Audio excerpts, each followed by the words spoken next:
இந்த ஒய்ஃப் எல்லாம் வீட்டுல சண்டை வந்தா ரெகுலரா சொல்லக்கூடிய ஒரு 5 டயலாக் இருக்கு. அதுல 5வது டயலாக் என்ன தெரியுமா? நாங்கறனால அட்ஜஸ்ட் பண்ணி போறேன். வேற விளையாடுதா இருந்தா எப்பவே ஓடி போயிருப்பான். நீங்க பண்ற டார்ச்சர்ல. 4வது டயலாக், நான் உங்க கூட இருக்கிற வரைக்கும் என்னோட வேல்யூ உங்களுக்கு தெரியாது. நான் இல்லைன்னா தான் நீங்க படுவீங்க, நல்லா நாய் படாத பாடு படுவீங்க. 3வது டயலாக் என்ன தெரியுமா? ஒரு வாரத்துல திருப்பி தர்றேன்னு சொல்லி வாங்கிட்டு போனீங்க நகைய, இன்னும் வீடு வந்து சேரல, 3 மாசம் ஆகும். இன்னைக்கு வேணும், 24 மணி நேரம் டைம் தரேன், அதுக்குள்ள நகை வீட்டுக்கு வந்திருக்கணும்.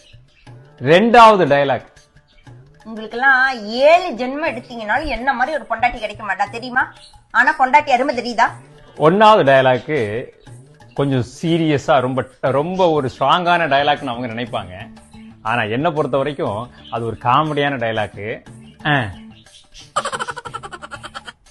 எத்தனை அலைன்ஸ் செஞ்சு தெரியுமா எனக்கு? நல்ல நல்ல நம்ம மாப்பிள்ளையெல்லாம் வந்தாங்க, அதெல்லாம் விட்டுட்டு கல்யாணம் பண்ணி என் தலை எழுத்து என் தலை எழுத்து என் தலை எழுத்து ஒன்னும் சொல்றதுக்கு இல்ல. உங்களை கல்யாணம் பண்ணிட்ட பாருங்க, என் புத்தி சிறுப்பால் அடிக்கணும். 5 டயலாக்.